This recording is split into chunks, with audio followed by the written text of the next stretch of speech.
Et on continue donc avec les achats de début juillet. Donc je suis allé, enfin début juillet, mi-juillet.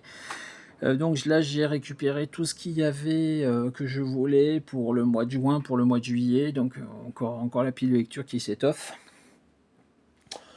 On va essayer de faire des choses pour le mois de juin, pour le mois d'août, et puis début septembre, et puis voilà.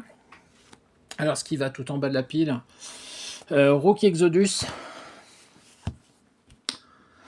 Alors, j'ai bien aimé ce que j'ai lu et relu. Alors, un petit spoiler sur les lectures. J'ai bien aimé ce que j'ai lu et relu de Geoff Jones sur l'univers Geiger, l'univers Ghost Machine. Donc, ça s'en fait partie, mais c'est périphérique, donc c'est pas urgent de le lire. Mais ça fait partie des choses que je pense que je lirai quand même assez rapidement ou pas. Je sais pas. Donc ça, on verra. Mais il y a des choses beaucoup plus urgentes dans la pile pour moi. Un truc médium, mais qui fait très envie parce qu'il y a quand même du Jim Chung dedans, c'est Marvel 2-in-1. Donc il y a l'intégrale de la série par Chip Zdarsky avant la relance des 4 Fantastiques en 2019, je crois. Avant l'autre relance dont on va parler dans pas longtemps par Ryan North. Donc ça, pareil, c'est quelque chose qui me fait très envie. Il paraît que c'est un peu bâclé sur la fin parce que visiblement il y avait une relance des 4 Fantastiques qui n'était pas prévue et qui finalement y arrivait. Donc ça fait partie des choses que je lirai, je pense, assez vite.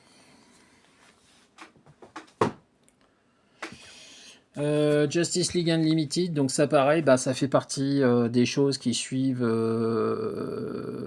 Absolute Power.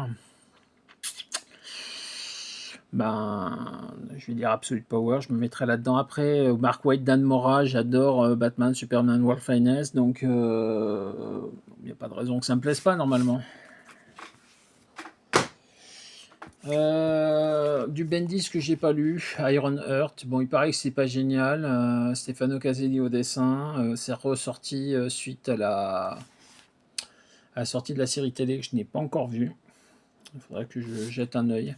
Mais bon, pas une priorité de lecture, mais j'avais envie de la voir. Ça, par contre, ça risque d'arriver assez vite, je pense, parce que le premier tome me fait grandement envie dans ma pile de lecture.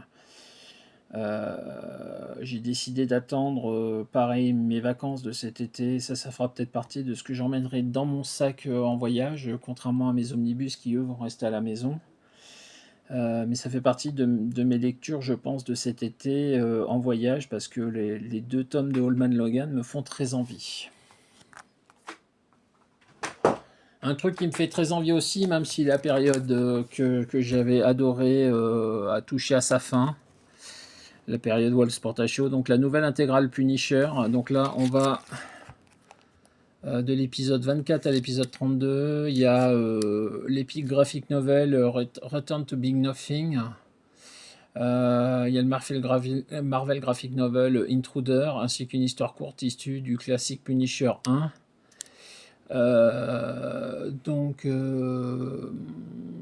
Je pense que ça va le faire, hein, ça va me plaire. Intruder, je sais que je l'avais lu en top BD. Return to Big Nothing, ça me parle, mais je ne sais pas si je l'ai lu ou pas. Et puis après les épisodes de la série régulière de la fin des années 80. On passe le tour des années 90 là, donc ça devrait être assez sympa, je pense. Voilà, donc cette intégrale, ça doit être la 5 si je ne me trompe pas.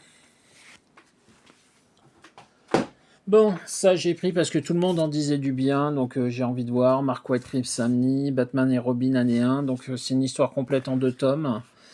Ça a l'air assez quali au niveau du bouquin. Voilà. Bon, Mark Waid, normalement c'est du bon.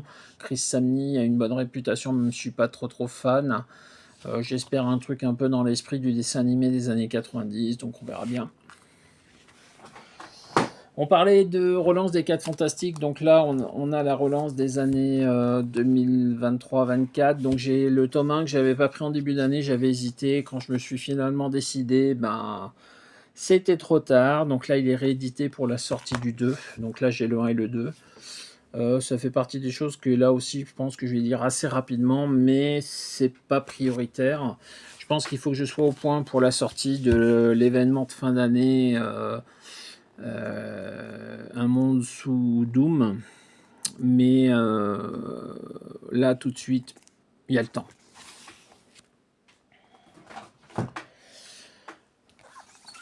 Un trad paperback. J'étais très curieux de la collection. J'avais adoré cette histoire à l'époque quand elle était sortie chez Semic. Là, elle est complétée par des épisodes en plus. Donc la nuit finale, bah, je verrai pour peut-être me revendre mon Semic Book. Je sais pas, je verrai. En tout cas, voilà, toute l'époque de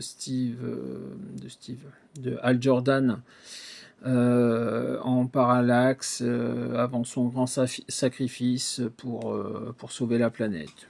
Bon, pourquoi pas.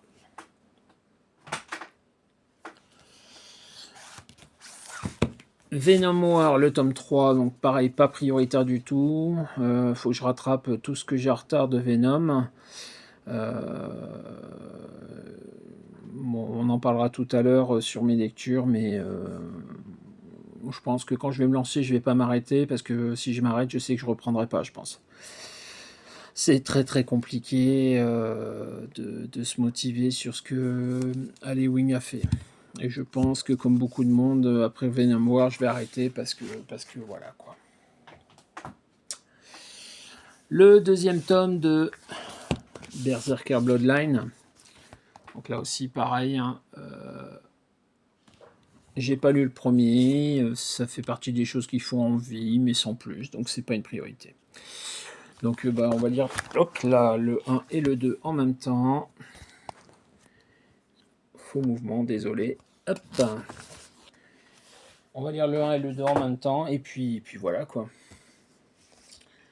Alors là, on va attaquer les trucs qui font vraiment, mais vraiment envie, et qui vont peut-être même pas attendre mes vacances pour que je les lise. Alors ça, c'est une relecture. C'était l'occasion de tester la collection, parce que je me rends compte que ça fait un petit moment qu'elle existe et que je n'en ai acheté aucun numéro. Ce qui est épatant parce que en fait, j'ai repassé tout ce qu'ils avaient sorti. Il y a plein de choses qui m'intéressent dedans, mais plein de choses que j'ai déjà, soit en omnibus, soit voilà. Donc je voyais pas l'intérêt de racheter des choses dans cette collection-là. Les Marvel Poche. Donc j'ai pris l'ennemi d'État de Wolverine. Parce que Mark Millar, John Romita Jr., parce que c'est hyper violent, c'est hyper jouissif, et puis pour 10 euros, c'est l'occasion de me relire une série sans aller chercher dans ma cave au niveau des caisses les numéros d'époque, et d'avoir tout sous la main d'un coup. Voilà, donc ça c'est une priorité de lecture. Deuxième priorité de lecture, parce que autant j'ai du mal avec certaines choses qu'il a pu faire, autant les retours là-dessus sont vraiment énormes sur le côté subversif. Jenny Spark de Tom King. On en dit le plus grand bien, donc bah moi je me dis que c'est une série complète en un tome. Ça a l'air de balancer un maximum dessus, donc ça fera partie des choses, je pense, qui seront lues cet été. On a vu un DC Trade Paperback il y a peu, donc ben voilà le deuxième. Forcément, ils ressortent l'intégralité du Green Lantern de Geoff Jones, et puis ils vont y aller à une cadence assez violente, puisque d'ici Noël, je crois que le 2 et le 3 seront sortis. Sachant qu'en tout, il y en aura 7, donc ce qui veut dire qu'il y a de très fortes chances que la collection complète soit sortie probablement pour l'été prochain, ou au pire pour la fin d'année prochaine, je pense. Green Lantern Renaissance, donc tout le run de Geoff Jones, et puis bah, j'aime ça quoi. J'aime ça. Je trouve franchement que c'est ce qu'on a fait sans doute de mieux sur le personnage. Si c'est pas loin de dire tous les temps, c'est presque. Pour un run dans la durée, on peut sûrement discuter sur des petites histoires ponctuelles ici et là, mais sur un run aussi long, pour moi, mieux que ça, il n'y a pas. Je vois pas. Et donc, du coup, je vais les reprendre dans ce format-là.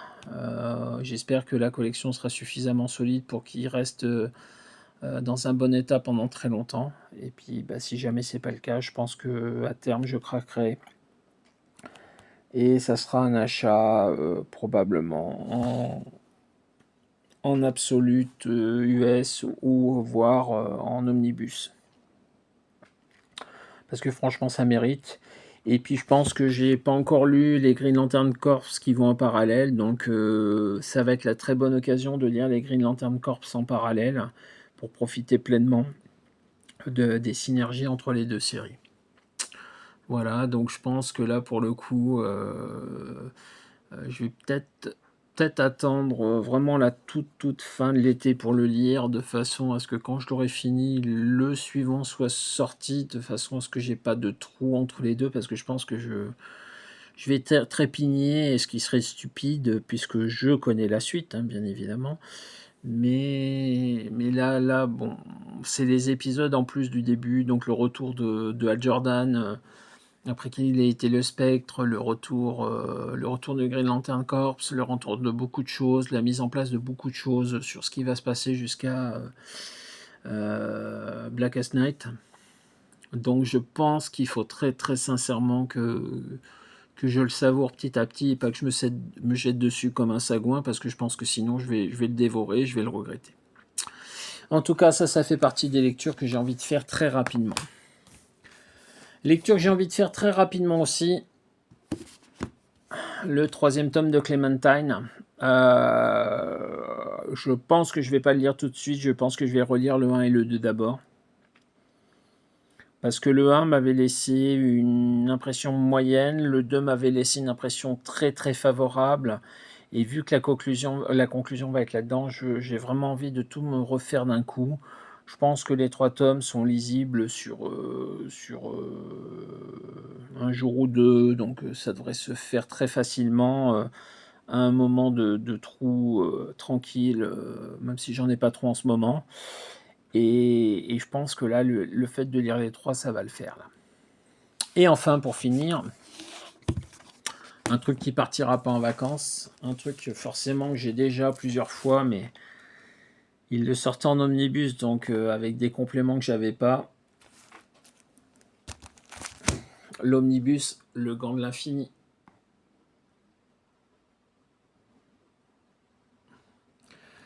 Donc dedans, il y a tout le run à partir du retour de Thanos dans le Surfeur d'Argent 36. Il y a tous les épisodes du Surfeur d'Argent avant le Gant de l'Infini qui sont liés à l'événement. Il y a toute la saga du Gant de l'Infini, et puis il y a tous les tie-in, que ce soit ceux qu'on a pu voir en France avec les 2-3 épisodes de Hulk quand il est de petite taille, de la taille d'une souris, ou que ce soit des épisodes inédits comme le Docteur Strange ou la Cape et l'Épée. Je sais que c'est pas forcément des choses indispensables ou même hyper appréciables, mais ça fait envie à celui qui appréciait l'histoire de l'époque, voilà. Et puis ça reste des éléments complémentaires de l'histoire, même si c'est passable et dispensable. Voilà, c'est tous mes achats du mois de juillet, donc ça couvrait une bonne partie du mois de juin et toutes les sorties du mois de juillet qui étaient disponibles à la date où je suis allé voir mon libraire. Et donc là, maintenant, on va passer aux quelques lectures que j'ai pu faire depuis ma dernière fournée. A tout de suite pour les lectures donc.